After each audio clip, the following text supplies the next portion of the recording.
And I feel like the Lord took years to prove to me the value that there is no bigger sin and lesser sin, right?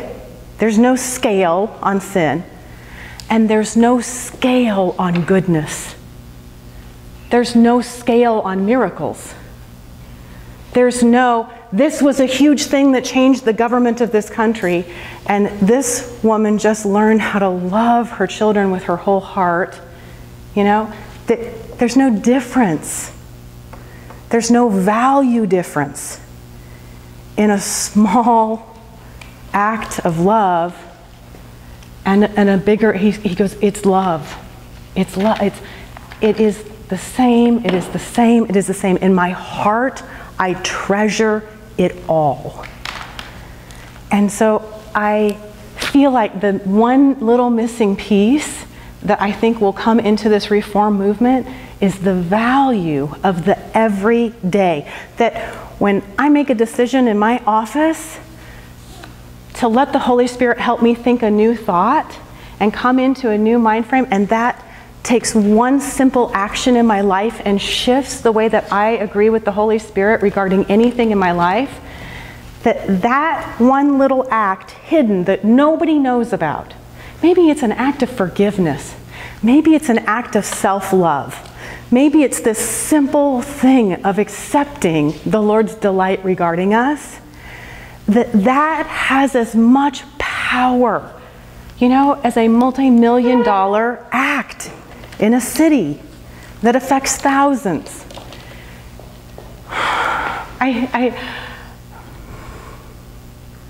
He spent so long showing me that every breakthrough moment, every breakthrough piece, it goes into our very cells and it is spread across all of humanity. And my little tiny breakthrough in my life, in my simple home that nobody even knows about, impacts all of humanity around the world and paves the way for them to come into that breakthrough just a little bit easier. And your breakthrough are actually found within my very being, and they make it possible for me to think higher thoughts and agree with God more clearly and come into my own breakthroughs. And there will be this group thinking that happens over our world, because that's what Paul said. He said the old way of thinking was that who could know the mind of God? Like, who could even think, right, the mind of God? Until 2 Corinthians, Paul says, let me show you who could consider the mind of God. Who could know it but the Spirit? And the Spirit who knows the very mind of God has been given to us so that we might have the very mind of Christ. So that we can, in simple, everyday life, live, because Christ didn't have a multi-million-dollar movement. He didn't take over a government like everybody expected. He released a kingdom of goodness that less than 1,000 people knew about. Like, isn't that crazy? It's so crazy that it would, right? It's these beautiful, so the value of the, because I'm sitting in the audience and I'm going, I'm pretty sure that not every single person in this entire audience is called to like write a book, lead a movement, you know, whatever, jump off cliffs for Jesus, whatever it is. I'm pretty sure that not every single person is called to these grand acts. And if all of us are leading each other, you know, then we're clearly in trouble, because who's going to buy the books? But I'm sorry, that was rude. But anyway, so what I'm saying is that there is, that the power shift will happen. Just like when the printing press occurred, the entire power shift in the entire earth changed. Because power through knowledge was no longer only acceptable or accessible by a few, it was accessible to all who learned to read. And in 100 years, the entire power system shifted. Via the internet, the entire power system has shifted again in our lifetime, because access to information has changed, and has changed the power structure in the earth. And it has made that which was accessible to just a few, it is now accessible to almost all. You no longer have to be this, specialist in your field. You can now Google within moments almost anything. Isn't that just so crazy? That's what this is like. Access to the mind of God and the thoughts of God and the heart of God with the Holy Spirit has shifted a power in the earth called the kingdom, which is that the goodness and the intention of God regarding humanity will shift the power that is operating in our very lives. So, what are your thoughts, comments? This is my coffee, not yours, because it has cream in it, so I'm not stealing today. Yeah.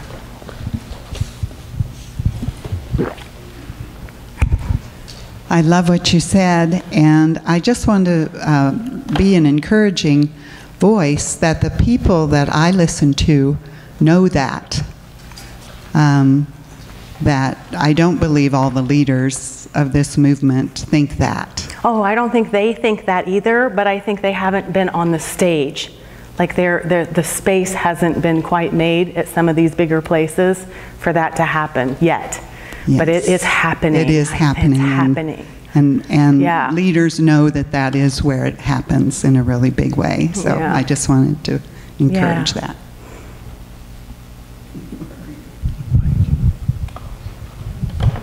It's so good.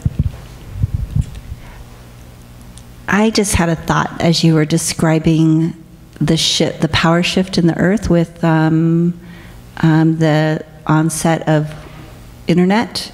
I was like, oh, this kind of reminds me of the Tower of Babel, where there was like a massive influx of information that was available, and it was mainly through language that people had lots of access to information, and then and how it was sort of obviously God shook it up so that it wasn't an opportunity for man's own wisdom to take charge. But it just struck me that, wow, this is the kind of access, this is the real thing, the real deal for knowledge and wisdom and power that can really change the earth, just like the Tower of Babel was that at one time as an testimony, but this is what the real testimony is that we have one language, one access to wisdom and knowledge, that we can speak forth something that is that powerful to make that big of a change. That's so good. Thanks, Anne.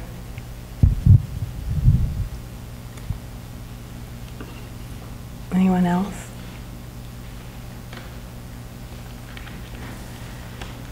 So I wanted us to take a moment and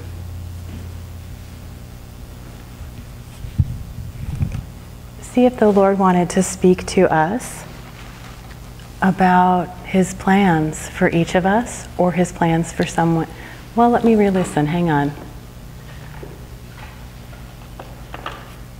Okay. Without boundaries, I felt like the Lord wanted to give us a chance to just listen to Him and hear what He might have to say, and then we can share with each other what we're hearing.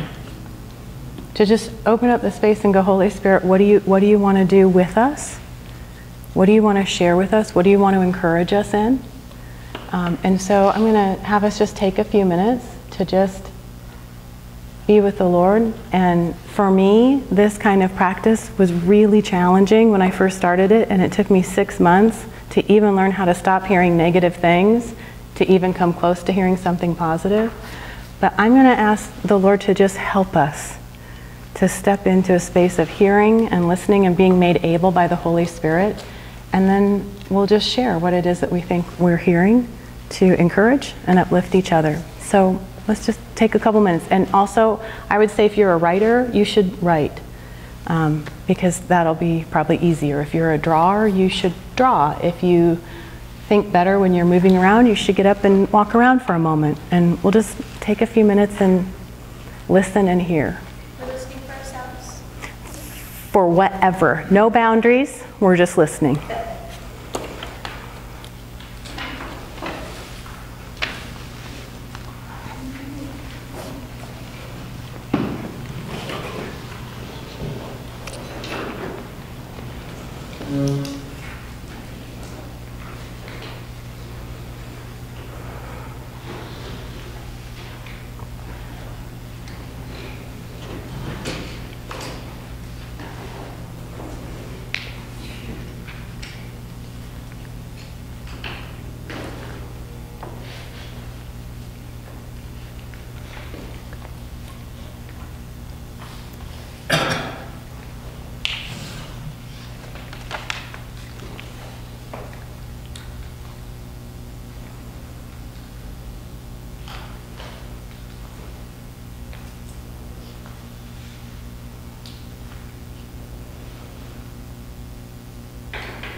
Would you draw a heart on the board? Really? I'll draw other shapes, but not. Do you need me to do it?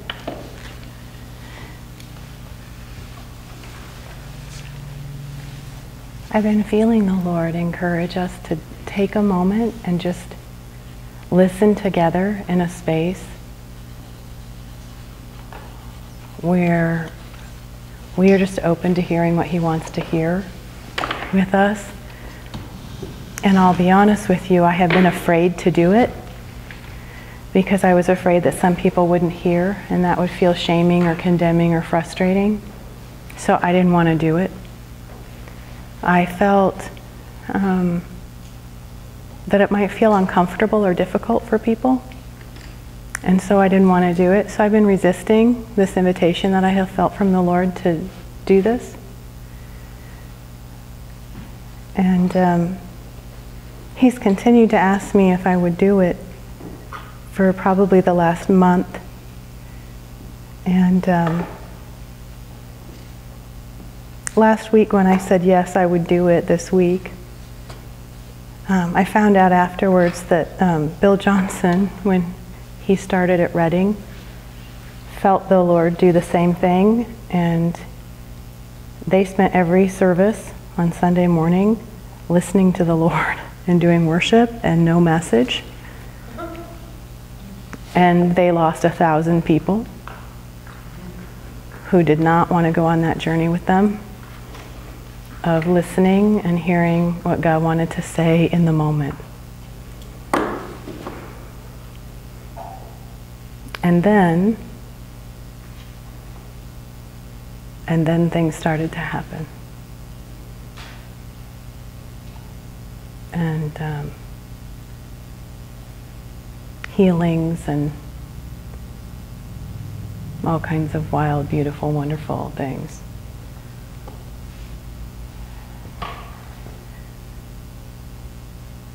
And so the Lord used that to encourage me after I finally had said yes.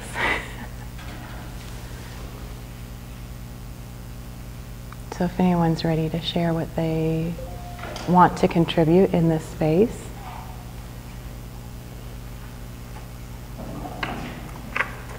I'd love to hear it. We'd love to hear it. We'd love to hear it.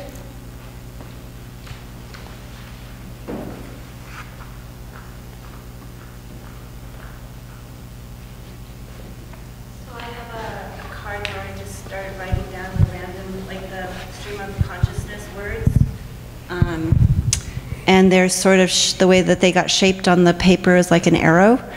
And these were the words: wholeness, wellness, shalom, sweet-smelling savor, starlight, promises.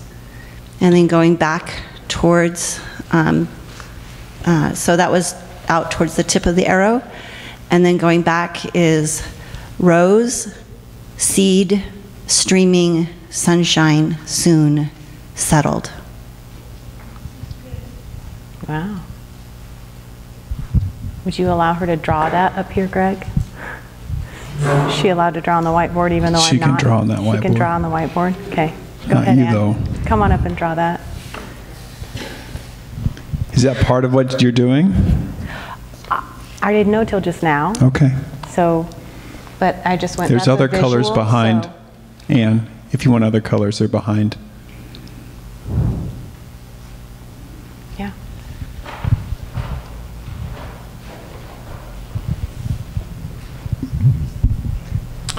So I get a picture of a key, so I drew a key. And it says your breakthroughs work together to open the door of revival. So there's a bunch of like teeth on the key. It's like 4 of them, but he was saying what's happening here in this community is that there's breakthroughs happening, and he's